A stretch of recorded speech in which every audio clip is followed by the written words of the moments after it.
The deer appreciate what Darcy Linney has done. They're feasting on the ripe corn sitting on this quarter of his land near Plaza in southeast Montreal County.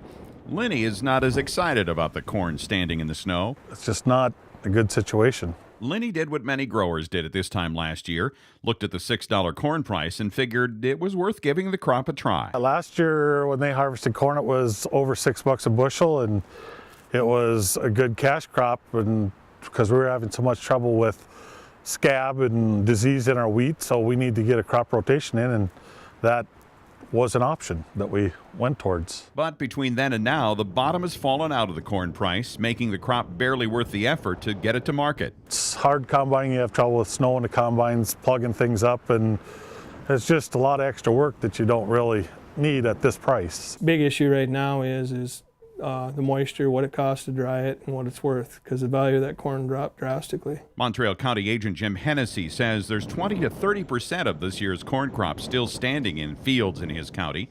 He says it's a cruel irony that the price that attracted so many farmers to corn is now keeping them from getting it off their frozen fields. I would say the acres were probably about 2 to 3 times what we usually do. And for the most part, to watch it grow and have that phenomenal a year as far as what's out there and then not be able to get it, it's the tough part. And there was a lot of it, you'd see in yield monitors at 150 bushel. It's another bit of irony that the great growing season that led to such a bumper crop also meant the crop took extra time to dry down and got caught by an early cold snap.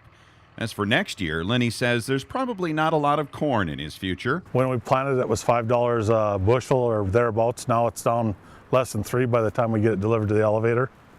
So it's not a real viable option for next year. I mean, we're gonna probably not seed any just for that reason. After all, he'd like his corn to feed people, not deer. In Montreal County, Jim Olson, KX News.